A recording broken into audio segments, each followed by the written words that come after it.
Hamilton, thanks for joining us. Dan is away tonight.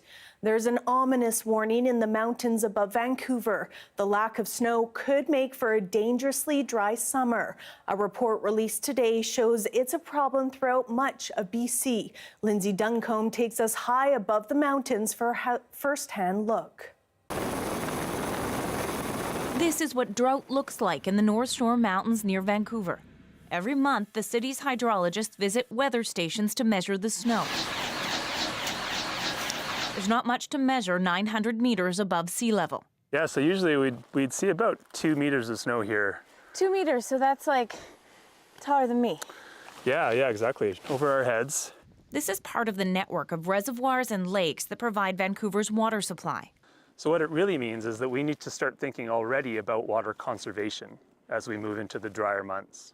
This isn't just happening in the Vancouver area. Right across British Columbia, snowpack is low, and there are big worries about what that could mean for spring. The latest snowpack report shows an average snowpack 61% of normal. The hardest hit areas are where most people live. It's just what is extremely unusual is how low it is everywhere. Already, the province has called meetings with farmers to talk conservation. BC Hydro has had to import electricity and raise rates. Oil and gas producers told to make plans to store water for fracking operations. We have communities in local states of emergency because they don't have enough drinking water in February. That really starts to make people concerned for what that's going to look like in the summer. Higher in the mountains, the hydrologists find snow. So right now there's about 110 centimeters, about 30% of what we would usually see.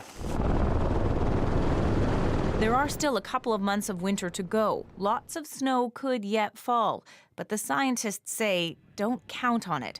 The near forecast looks dry. Lindsay Duncombe, CBC News, Vancouver. The low snowpack is taking a toll on winter sports. 3 provincial sports organizations have now dropped out of the upcoming BC Winter Games due to a lack of snow at the host resort.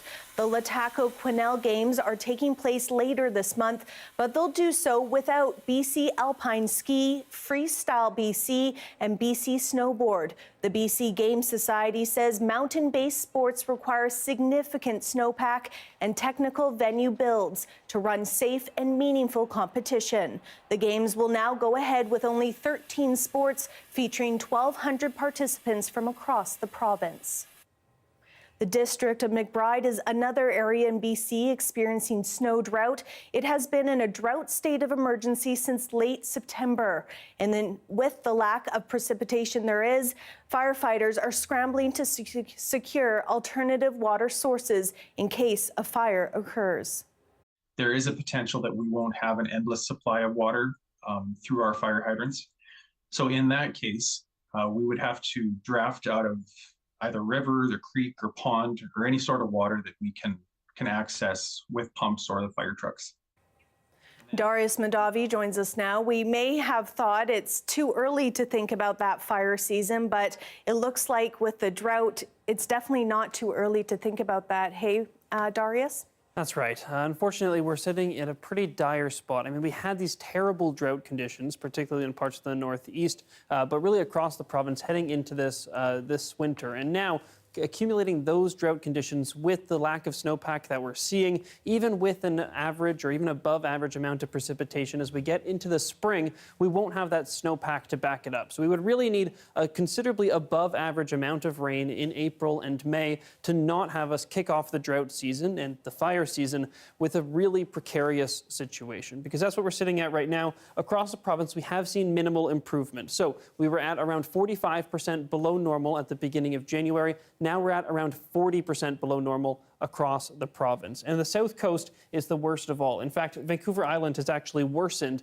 since since January, sitting at now less than a third of the normal snowpack. Across the south coast, we're at less than half the amount of snow we'd usually have this time of year. And because at the beginning of February, we've usually gotten around 2/3 of all the snow we'll get an entire winter, we're running out of runway to really see that improve, the snowpack improve. And unfortunately, even if we look over the next few months at what we're likely to see across Canada, but including here in BC, it looks like the next few months are more than likely to be warmer than average, not cooler, so that's not what we're hoping for. Now, that doesn't mean that at higher elevations we might see snow if we see some significant precipitation, and El Nino is waning, so maybe a bit of good news there, but at the moment it does not looking too positive. Now, if we look in the short term in terms of our weather, we do have a little bit of precipitation coming, spreading into parts of the province, primarily the coast, north and central coasts tomorrow, and then we start to see that spread down, not until this weekend, but down the island and even reaching us here in Vancouver and on the lower mainland this weekend, Saturday into Sunday. So hopefully some more snow on the mountains then, and hopefully it's a sign of better things to come. Thank you so much, Darius.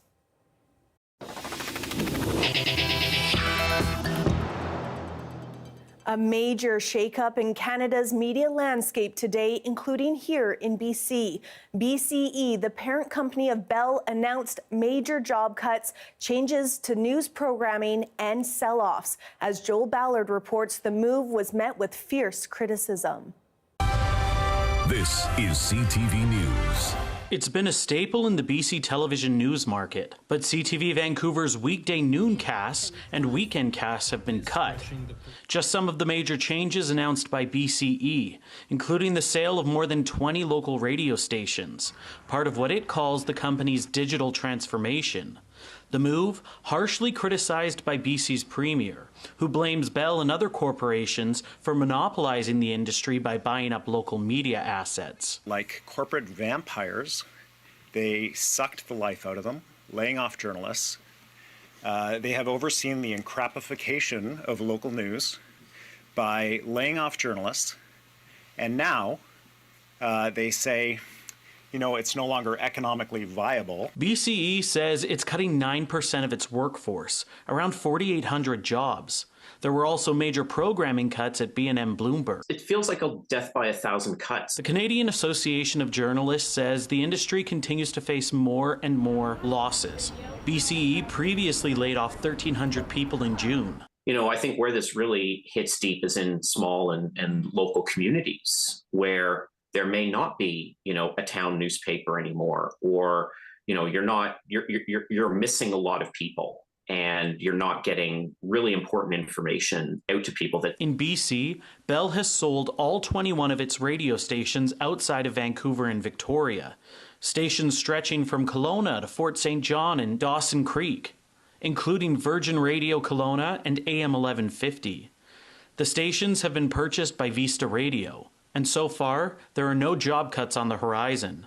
I think that certainly not in year one, but year two going forward, I think the reverse would be the goal. I think that we would be adding people, not taking away. Edwards says local media is his focus. Done properly, a local radio station is frankly a mirror of the community, and that's kind of what we position ourselves to be. Meanwhile, Premier Eby has called on Ottawa to intervene, further digging into BCE. The fact that they cannot find it possible with all of their MBAs to operate a few local news stations in British Columbia to ensure that people get accurate, impartial, reliable information is such an abandonment of any idea of corporate responsibility. Vista's acquisition of the radio stations is expected to take up to a year to complete, first needing approval by the CRTC. But the television cuts were effective immediately. Joel Ballard, CBC News, Vancouver. Conservative Party leader Pierre Poilievre was in Vancouver this morning. He says his party will support an Indigenous proposal to allow First Nations to impose taxes for the use of their resources. This is a historic change in how First Nations governments fund their operations by allowing them to collect directly the revenues from resource projects that happen on their lands. Poilievre says next steps from the federal government would be making room to allow for the tax. Surrey RCMP say they have arrested two 16-year-olds in relation to an investigation into a shooting last week at the home of a Sikh activist. Police say they arrested the two youth for careless use of a firearm and discharge of a firearm. The shooting took place at the home of Simranjeet Singh a few days after Singh helped organize a pro-Khalistan protest at the Indian consulate in Vancouver. RCMP, however, say they have yet to determine a motive behind the shooting. The two teens have been released pending possible charges. Vancouver police have handed out $20,000 in fines against 10 businesses that have illegally sold bear spray. Police say undercover officers visited 28 businesses at the end of last year to purchase bear spray. 10 were found to be violating a city bylaw which prohibits the sale of bear spray to anyone under the age of 19 and anyone who doesn't show ID. The bylaw also requires retailers to keep spray locked up and to keep a record of each sale. A member of the Vancouver Police Board has quit, saying apparent conflicts of interest and political interference made her unable to continue. The former board member alleges Mayor Ken Sim is exerting undue political pressure on the members, including sending his chief of staff into meetings. Justin McElroy takes a look at what the resignation means. The Vancouver Police Department. It protects the people of this city, gets $400 million from Vancouver taxpayers, and now has one less member of its board of directors. I don't want this to be about me. This is about ensuring that this city is safe, that there's, a good oversight group that are ensuring that happens. That is Faye Whiteman, the former CEO of the Vancouver Foundation, BC Children's Hospital Foundation, and longtime board member of many organizations. She quit the VPD board last week, making a number of accusations about how the police department is overseen. The board needs to be open, transparent, objective, autonomous, in order to provide good oversight for the VPD. If any of those things break down, the public should be aware of that. So is this a big story or sour grapes? In reality, it's three different stories. One personal, one political, and one structural. First, the personal.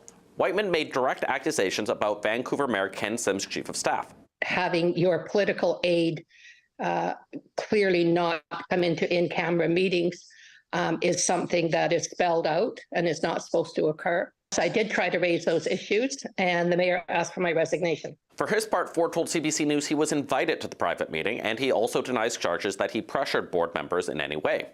However, ex-ABC Park Board commissioners also made similar allegations of Ford driving the bus in private meetings 2 months ago. Now, you can argue how much it matters, but it's rare for local political staff to find themselves in the headlines twice in 3 months.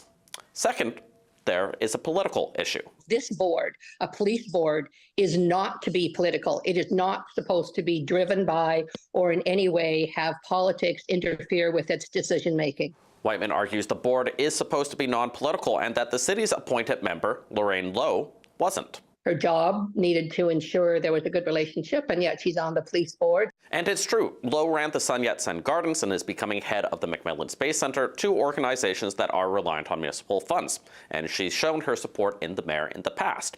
But the city appoints lots of people to lots of boards. Many of those people have connections with different institutions that receive City Hall dollars. And while being explicitly political in a board meeting would be a red flag, Whiteman declined to name actual instances where this occurred.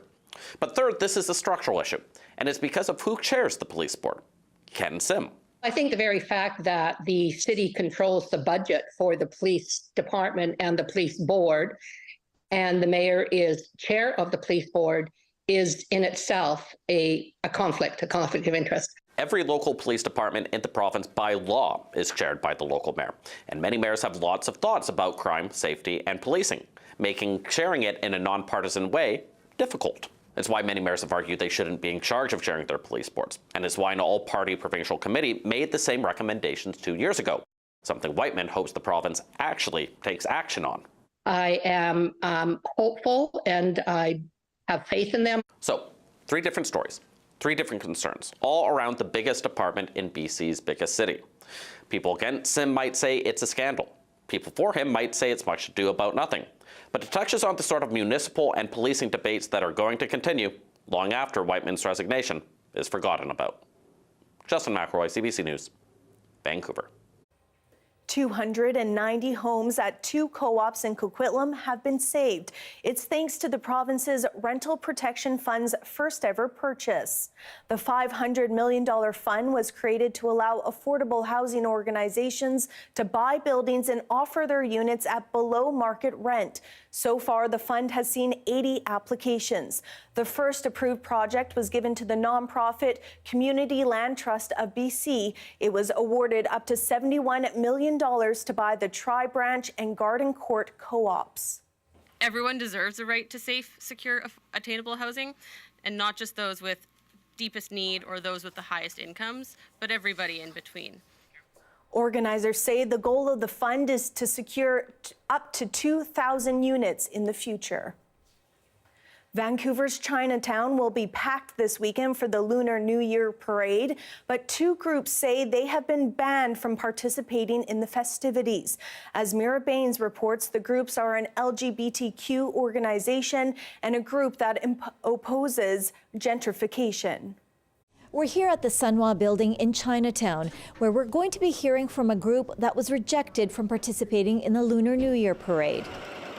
Melody Ma's group, Chinatown Together, was accepted, then banned from Sunday's event. It seems like there's a lot of gatekeeping by these organizations in Chinatown that seem to, for some reason, disagree with our inherent politics, despite us trying to put politics aside for this particular events. A rejection letter from the Lunar New Year Parade Organizing Committee takes aim squarely with Ma's political activism.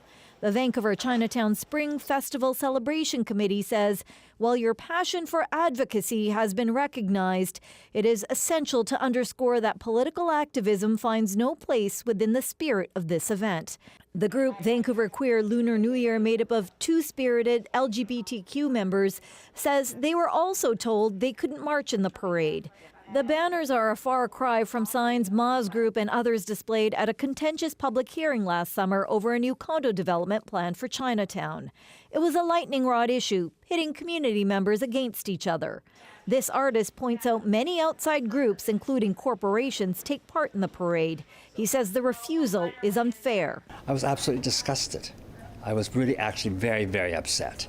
I mean, the parade is a celebration of our community. One of the problems of Chinatown is that it's always been patriarchal. It's always been controlled by a very small group of people. That's why it hasn't revitalized itself. We contacted the 6 community organizations involved in the parade committee, but none commented. This elder who helped sew the banners spoke out in Cantonese about the committee's move. I think they're a little too political. This is a celebration for the Year of the Dragon. It's a historical Chinese tradition. Ma says they will not back down from displaying the banners Sunday. Really pushing back on folks that are trying to prevent us from practicing our culture. And so the best way to show it is to celebrate with these beautiful banners that are created by the community. After all, 2024 is the Year of the Dragon, a time to harness power, ambition, and confidence. That's Mira Baines reporting. Thousands are expected to attend the parade this Sunday. A look back at the history of the parade and how celebrations have evolved. That's after the break.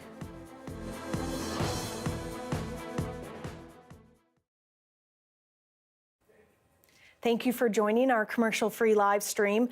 A new study suggests sea otters are playing an important role in helping to fight climate change. Their insatiable appetite may be helping reduce erosion along parts of the Pacific coast, including the shorelines of BC and California. Anrid Ram explains. Life is pretty chill for otters here along California's central coast. As the top predator, they swim and eat and eat. They eat about 1/4 to 1/3 of their body weight every single day. So whatever they're eating, they're going to have big impacts on that. Here in this Monterey Bay marsh, the otters are part of a simple but vital food web.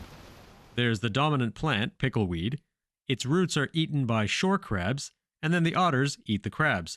Thousands upon thousands of them a year. It was a very, very clever experiment.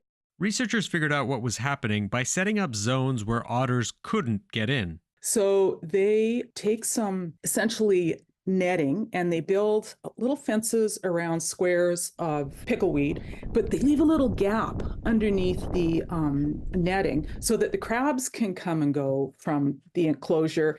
Where the otters could get in showed a dramatic difference. The pickleweed is healthier and the ground is firmer, and the erosion appears to be less. It's similar to the effect otters have had in British Columbia over the last 50 years, eating sea urchins and allowing kelp to thrive, which helps fight climate change. They're photosynthetic organisms, and so they are absorbing carbon. They're sequestering carbon. There's a similar climate benefit on the California coast. Healthier pickleweed means better shoreline protection. They're sort of like the first line of defense, buffering the inland areas and inland habitats from sea level rise and from massive storm events. A key role for these predators just by being their hungry selves. Anand Ram, CBC News, Toronto.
It's Thursday, so it's Throwback Thursday, where we deep dive into our vast CBC archives. This week, we're taking you back to 1958 to see how the Chinese community celebrated the Lunar New Year in Vancouver. Take a look.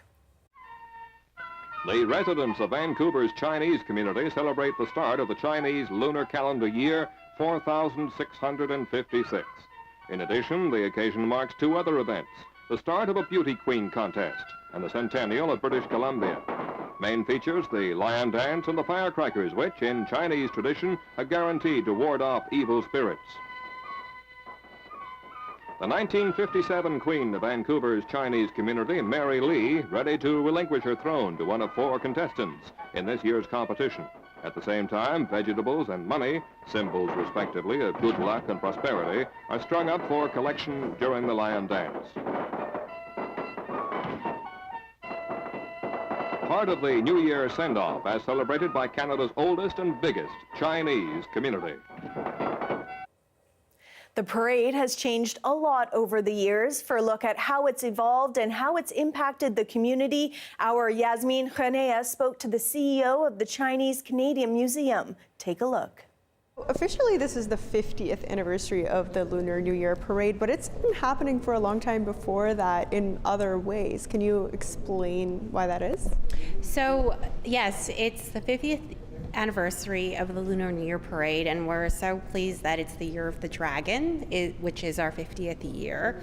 I remember actually in the 80s, I used to come with my dad as a toddler, and we would have the Lunar New Year parade here in Chinatown, and we'd have at least 40,000 people. The district and the neighborhood really came alive, and what we're hoping happens this year is that we kind of capture back some of that excitement post-COVID. And we have a lot of festivities planned, and we have a lot of people from the Chinese Canadian community and from other Asian communities come out to celebrate Lunar New Year. We are grateful that people believe in Chinatown and believe in the district and want to come down and visit us. And for us, we hope to be a cultural anchor to get more people to come down and make the district feel a little bit lucky again, too. Yeah, what impact does the parade have on the community in Chinatown? Huge impact, really big for tourism. I mean, the fact that we have estimated numbers of 40,000 people that weekend, it's a huge tourism impact. The fact that we have a ton of people that don't normally come to Chinatown come down specifically for the parade, that's something that I think means a lot to the community. For sure. And how has the parade changed from its early days to now?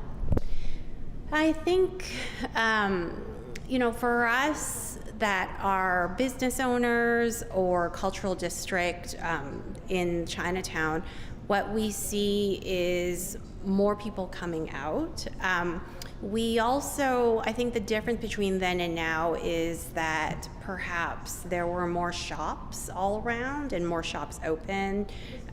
There were also, then it was more of a pronounced Chinese community that lived in the area. Now, I would say 20, 30 years later, there's Chinese Canadians dispersed everywhere in all of these different areas that specifically come to Chinatown. So I would say geographically that the disbursement is larger, and then more specifically, it's more of an event, like in terms of festivities. And also people outside of the community are coming to celebrate, people who are not Chinese as well. Of course. And actually that was probably always the case, that non-Chinese people and non-Asians, the reason, or maybe that weekend that they would come to Chinatown is because of the Lunar New Year parade, because it's such a big event for everyone, for all Vancouverites. Okay, thank you so much, Melissa. Thank you. Belleville, Ontario has declared a state of emergency after 23 people overdosed in a matter of days. What's to blame and how the city is responding? That's after the break.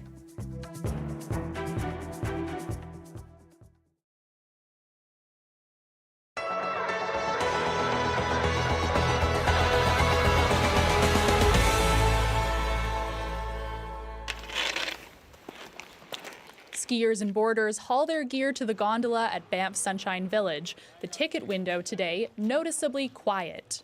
The biggest change in our sales is what we are seeing is a decline in the walk-up ticket. It's a trend happening across the industry. While season passes and advance tickets have always been part of the ski business, resorts are pushing them harder as a way to lock in revenue even when it isn't snowing. Warm and wet in the Whistler Village means a lot less powder than many here would hope for. This Christmas was a prime example, little snow and poor conditions. But at Vail-owned resorts in Canada and the U.S., revenue is still strong, something the company says is all because of selling passes. If they never got a single snowflake in all their mountains, they would still have that pre-sale revenue. Yes, sunshine! For skiers and boarders, buying ahead of time can be a mixed bag. Usually get savings. That's probably the biggest one. The cons is you don't know what's happening that season. So use it, beware, man. I've had friends who've been completely injured, surgery, everything, and they didn't get reimbursed for their pass at all. There's also some concern about the environmental impact of at least one element of the trend, the rise of multi-resort passes that give skiers access to resorts all over the world. The advantage for skiers, they can fly wherever the snow is best. You buy this pass, while U.S. resorts are starting to shut down in mid-April, that's a great time to take a trip up to Calgary. But some caution, flying does have consequences. If they're encouraging people to fly long distances, long haul to go on ski holidays, it can increase climate risk by increasing emissions. Still, experts say the trend is likely to continue. As with travel and hotel rooms, ski hills becoming one more thing customers need to book early. Paula Duhacek, CBC News, Calgary.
The city of Belleville, Ontario, has declared a state of emergency. Officials say they are dealing with an overdose crisis, with paramedics responding to 23 drug overdose calls since Tuesday.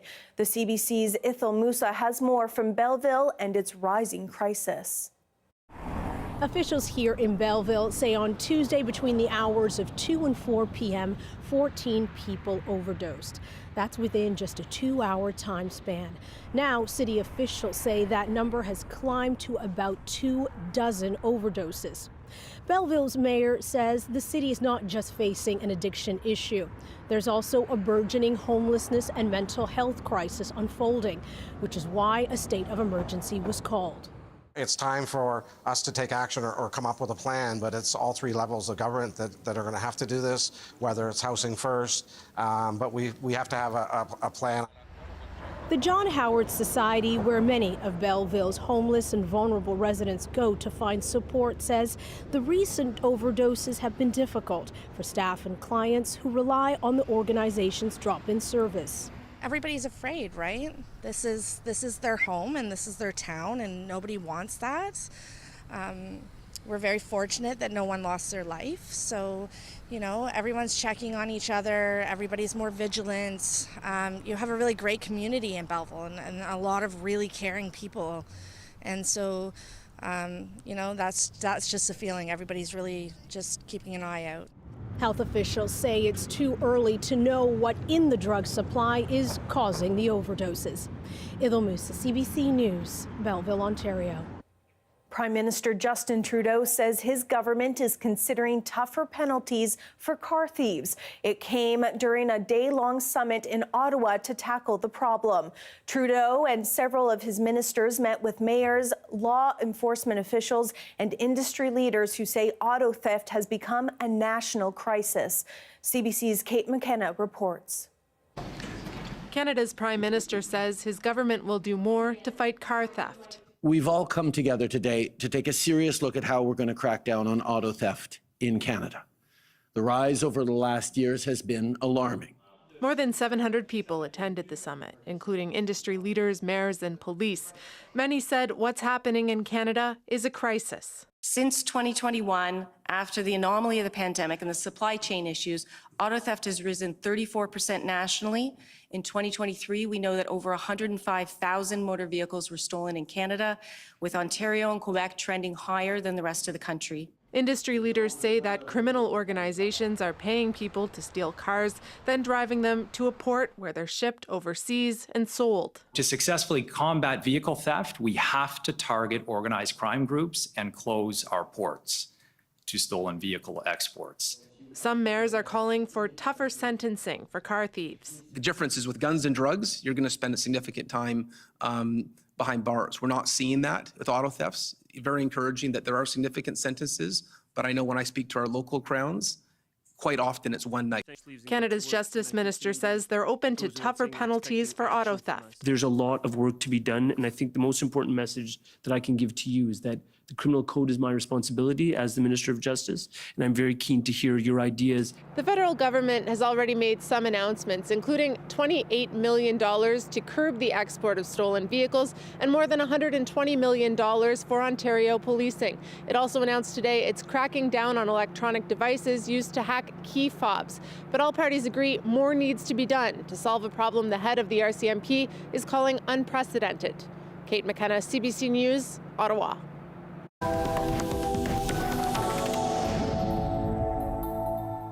Breaking news from the White House. The U.S. president angrily defending his mental fitness tonight. The hastily arranged press conference was a response to a special counsel report that found he had mishandled classified documents. They decided not to move forward. For any extraneous commentary, they don't know what they're talking about. It has no place in this report. The bottom line is the matter is now closed. The special counsel did not recommend charges, but said Joe Biden presented himself as sympathetic, well-meaning elderly man with poor memory. A volcano in Iceland erupted today for the third time since December. It's pumping lava up to 80 meters in the air, prompting the Blue Lagoon Spa, one of the biggest tourist attractions in the country, to evacuate. Lava flowing over the road leading to the popular geothermal spa are part of the volcanic outbreaks in the region called fissure eruptions. They don't usually cause large explosions or a significant release of ash into the stratosphere, but authorities are warning of further eruptions, and scientists say it could go on for years. A dike building program is underway to divert burning lava flows away from homes and critical infrastructure. Today, millions of voters participated in Pakistan's national elections amid unprecedented security measures. The campaign has been marred with violence and controversy, while the country's former leader remains behind bars. Salima Shivji reports. A voting day under a cloud in an election tainted, seen as neither free nor fair.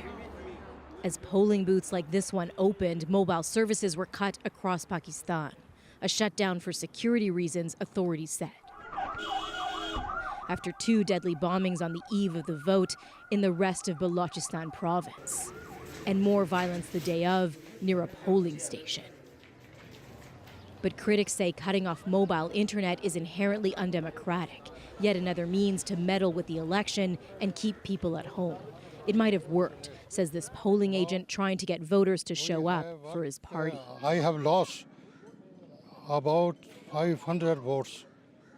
Really, I don't know why they will do this. Still, at this rural polling station, turnout was steady. So you voted? Nasir Mahmood tells me he has faith in democracy. Only it doesn't really exist in Pakistan, he says. The establishment shouldn't be meddling.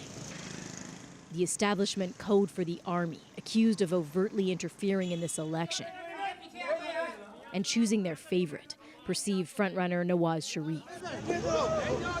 There's been a crackdown on the party of former Prime Minister Imran Khan, still very popular, who sent in his vote from jail, where he sits barred from running. The counting will take time, as will the official results, but analysts say the damage is already done, with a discontented electorate. I think lack of trust, disconnect between the state institutions and the people, and continued instability. Because when the people are not with the government, when the hearts and minds rest somewhere else, then obviously the governments can't function. And the challenges for Pakistan's new leader seem almost insurmountable. An economy crippled, inflation sky high, on the heels of an election that laid bare who is in charge here. Salima Shivji, CBC News, Islamabad. They're big, smelly, and very noisy, but a raft of sea lions may spell good news for ocean life around them. We'll take you off the coast of Victoria next.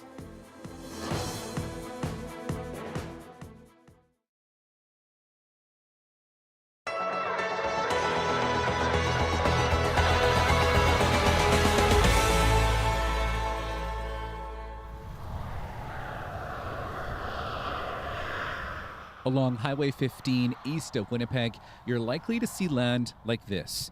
Wetlands with cattails and tall grass dotting the landscape amongst farmland to the west and forest to the east.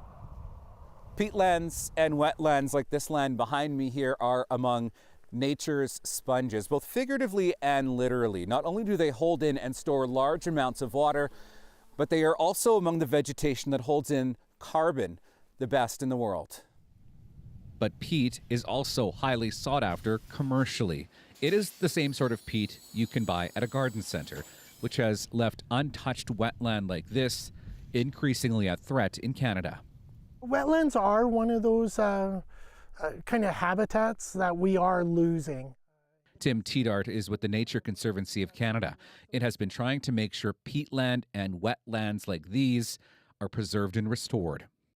Within Canada, that we've lost about 70% of wetlands in the southern portion of the country, kind of where the majority of the population lives.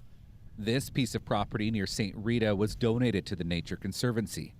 It's about 80 hectares in size. That is a little smaller than the area of Osborne Village. A drop in the bucket considering the Nature Conservancy looks after some 10,000 hectares of wetland in Manitoba alone.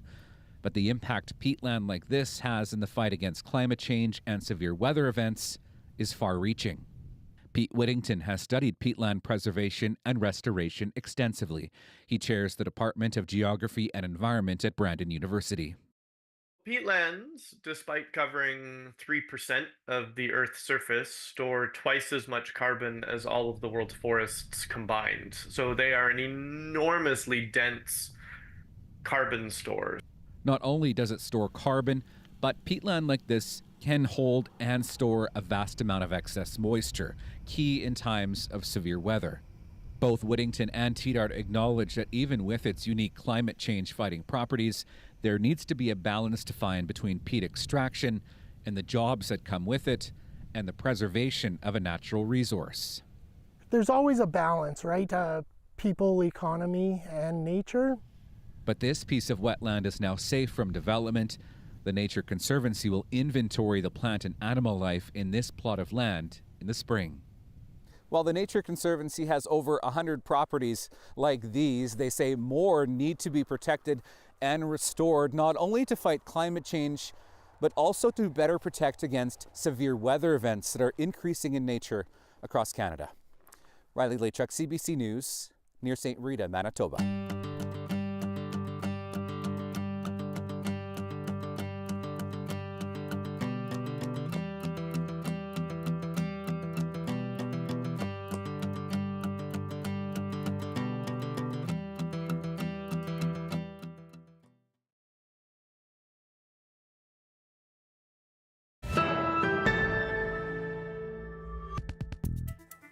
EU climate scientists say the world just breached a worrying threshold.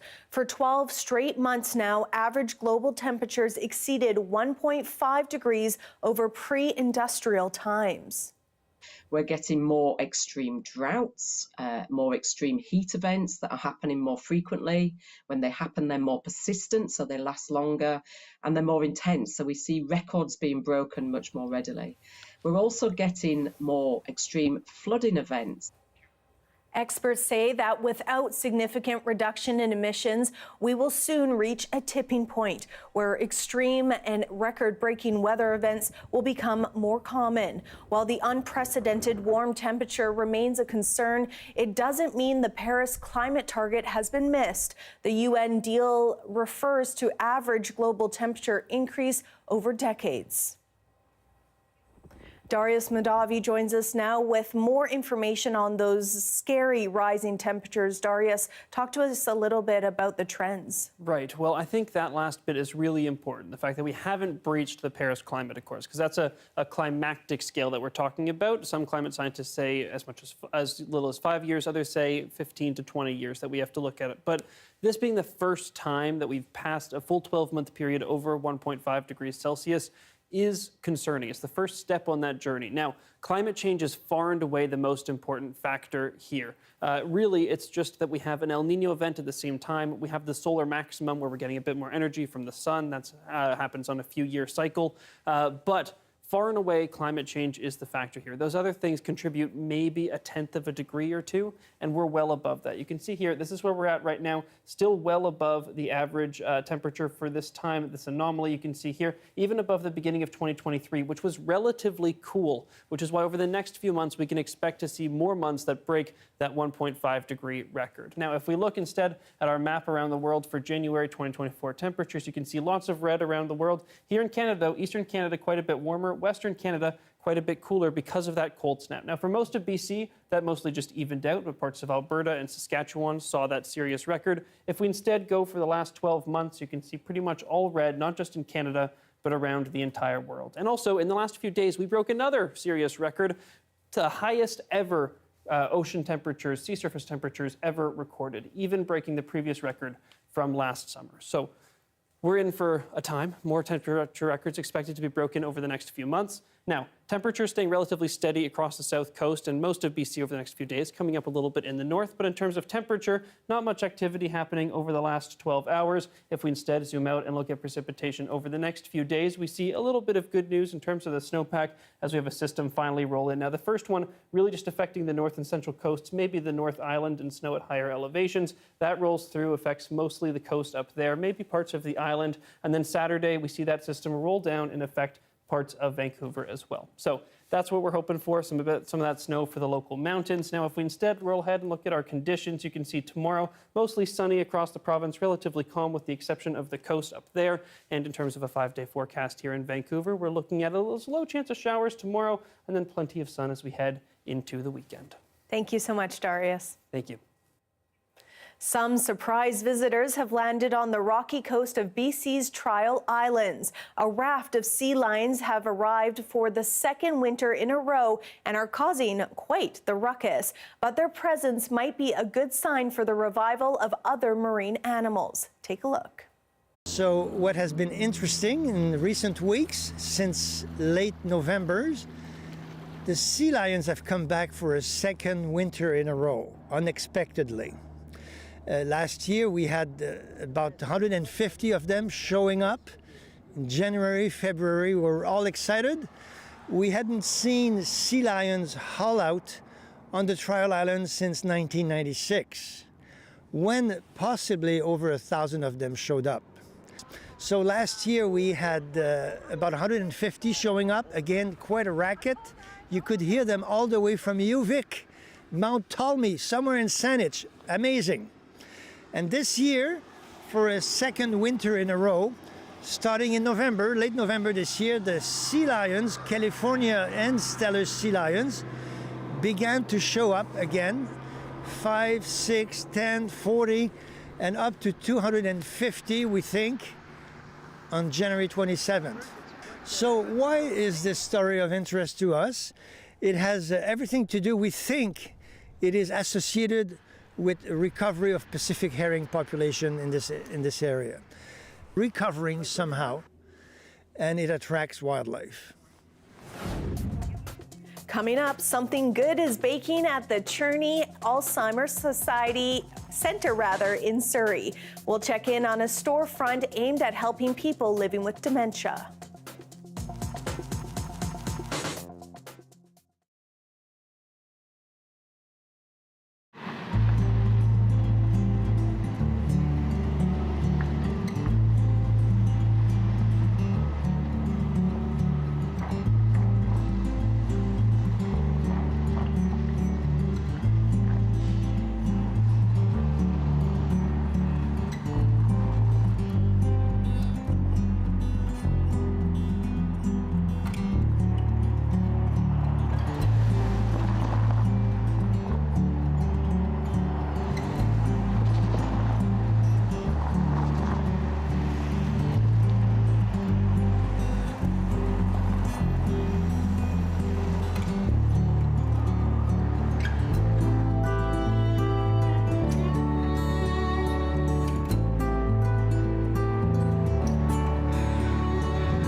Hey, I'm Rohith Joseph. Vibin' is the new show all about discovering great new songs and fresh artists from across BC and beyond. Stream Vibin' on CBC Listen.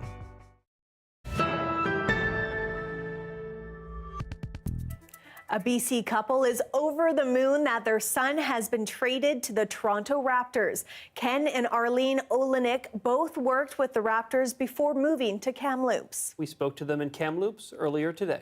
Pretty excited about this. Raised Kelly in Toronto, so this is kind of surreal now to play for a team that he grew up watching is like, again, it's another pinch me moment. Because you were the first female scorekeeper for the Raptors. Such a cool connection. I mean, he was with the team, around the team growing up, right? And around that facility, absolutely. And Ken was a guest coach for a year. That is so cool. It's so neat to see local talent making it to the big leagues. I know. I was there when they won the championship. So Really? maybe I'll get to go back when he's playing in the championship. I just love seeing how excited the parents were. Such a proud moment. Yeah. Well, a new storefront has opened up at the Cherney Alzheimer's Society, or Center rather, in Surrey. Maryland's Bakery offers fresh baked goods for residents there dealing with dementia. As the CBC's Carolyn Chan found out, the bakery is serving up more than just delectable treats. Hi, and welcome to Maryland's Bakery. My name is Carrie Netherton, and I am the program coordinator / supervisor for the Recreation Department at Cherney Alzheimer's Center. As you enter the bakery, this little storefront experience, we have created this lovely centerpiece here where all of our baked goods go, because not only is it important for it to smell nice, it needs to visually be appealing for our residents to come and be able to check everything out. So our volunteers come in the morning and they actually get everything ready and set it up, which includes, if you look here, we have 2 convection ovens and we have 2 bread machines. And with this, we are able to purchase frozen, unbaked goods. So cookies, pies, cinnamon buns, brownies, muffins. And so each morning when the bakery opens up, we will provide the baking experience by putting on cookies or cinnamon buns. We rotate what we're gonna use, and that allows the baking aromas to filter through all of the halls. And everything was kind of designed with a bit of a retro feel to it. So you can see that we've got the vintage fridge. I lived with my grandmother for 5 years. We had a color very similar to this. So we've incorporated the greens, the lace curtains, the chalkboard, just to kind of give it that feel. And it was really important that it had a warm, welcoming, retro kind of feel so that our residents could relate to this space, which they do. Why was this important to have within the center? Because bakeries aren't normally in these kind of centers. Exactly. So I was asked early last year about some sort of innovative project ideas that I might have. And I'm a passionate baker and I know what baking means to me. And instinctively I just thought, wouldn't it be great if we could actually have a bakery in Chornery, especially for Alzheimer's. Unfortunately, we couldn't have a bakery, but the next best thing was to provide a storefront experience, which is what we've done. Why is having a storefront experience really important for somebody suffering from dementia? I think the sensory part of it is the most important part. It appeases all levels. So typically in recreation, we're trying to get everybody included in programs. So the sensory piece of this is, being able to smell the bakery, then being able to come down, make a decision, be engaged with other residents, and providing the storefront experience does that for all of our residents. And what kind of feedback have you gotten since it's open? So it's interesting because the feedback from everybody has been very positive. This project right from the get-go had 100% buy-in. People were just so excited about this. And so we have family members going by and they're like, oh, it smells so good, And our residents, as they come down the hall, it starts to engage that conversation around, oh, what does that smell? It smells so good. It's so inviting. They come all the way down here and then they come here and they're like, it's like Christmas. Their eyes get bright. They have this huge smile. They stand here. They're trying to figure out what to eat. It's just a very engaging experience. Yeah. So Beverly, we have cupcakes, we have cookies. Everything is so good. The baking is fantastic. Yeah, it's really good. And the girls are just terrific. Yeah. What's your favorite thing here at the bakery? Oh gosh, don't ask me, because everything.